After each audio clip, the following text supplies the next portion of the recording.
Hey guys, what's up? I'm Erin and welcome back to the channel. What would retirement look like if you retired at different times? For the vast majority of people, Social Security plays a huge role in what their retirement looks like. And there is what's called full retirement age. If you claim your Social Security early, you receive a reduced benefit. If you delay and claim later, you receive an increased benefit. As I said, all of this is based around when your full retirement age is. And currently, full retirement age ranges from 66 to 67. You can claim Social Security as early as the age of 62, or if you decide to delay and let that benefit increase, it'll reach max payout by the time you reach the age of 70. And assuming that your full retirement age is 67, if you claim at 62, you would receive 70% of your full retirement benefit. If you delay claiming all the way to the age of 70, you would receive 124% of your full retirement benefit. Just a quick note, if your full retirement age was 66, delaying until 70 to claim would allow your benefit to grow to 132%. And according to the Social Security Administration, for those age 65 and older, Social Security represents anywhere from 30 up to 90% of their household income. So Social Security has a huge impact on the lifestyle that a typical retiree lives. So once you factor in the typical Social Security payout and the typical amount that a retiree has in savings, what does a typical retirement look like?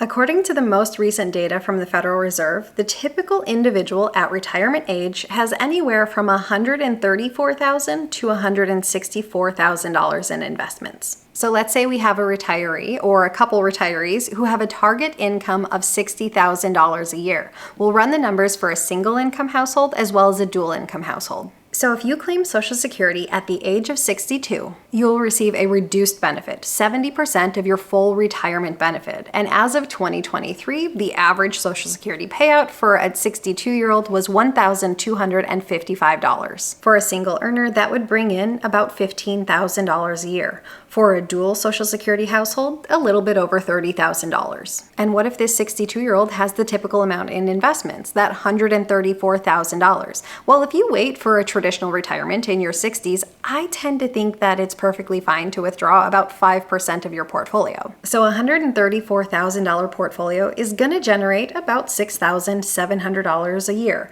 or a little bit over $550 a month.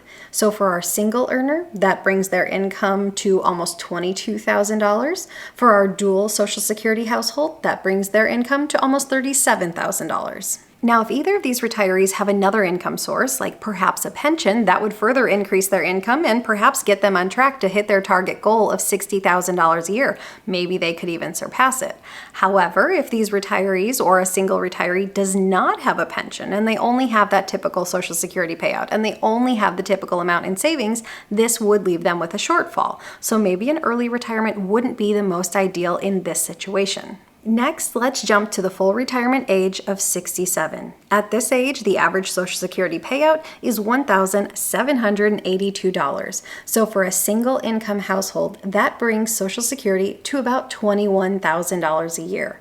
And for a dual Social Security income household, that brings the annual household income to almost $43,000 a year. And once we get to the age of 67, the median amount in retirement savings is actually $164,000. If we use that withdrawal rate of 5%, that would generate about $8,200 a year, bringing our income for a single earner to nearly $30,000 a year, and for a dual income household, about $51,000 a year. Now again, if our target income is $60,000 a year, you can still see that even as a couple, we still have a bit of a shortfall. But what if we ran these numbers one more time and each individual in this couple had that median savings? What if each of these workers were able to save up that $164,000? If that was the case and together they had about $328,000 invested with a 5% rate of withdrawal, that would generate about $16,400 in income.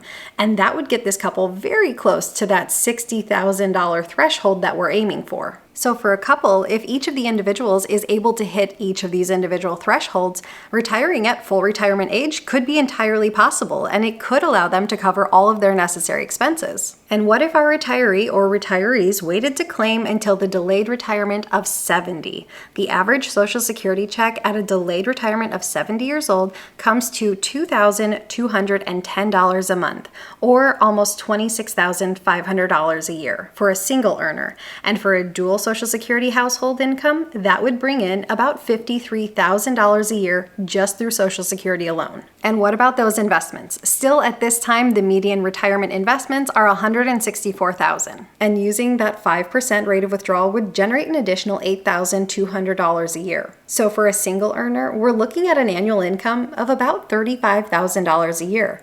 And for that dual income household, an annual income of about $61,000 a year. So for a married couple with delayed Social Security and that typical investments, they're able to hit this target income of $60,000 a year. There's great power in having a dual income earning household. There's great power in having two income earning spouses. I know at first glance, especially for a finance channel, talking about going into retirement with just $160,000 seems like a really low number because we're generally talking about saving and investing over the course of an entire 30 or 40-year investing career. But I think these kind of examples are really important to show because retirement depends so heavily on your individual situation.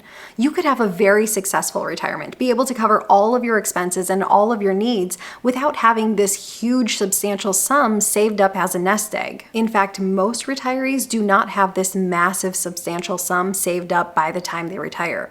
The fact of the matter is most retirees rely on Social Security to cover a substantial portion of their expenses, or maybe they have a pension and Social Security and that covers all of their expenses, and maybe they really don't need that much in savings and investments. I do always err on the conservative side, and I do think it's important to save and invest throughout your entire working career so you can build in that buffer when it comes to retirement. But the fact of the matter is most people are not going into retirement with millions of dollars in the bank. Now, if you're wondering when most people take Social Security, most people claim early. In fact, a full 54% claim benefits before full retirement age.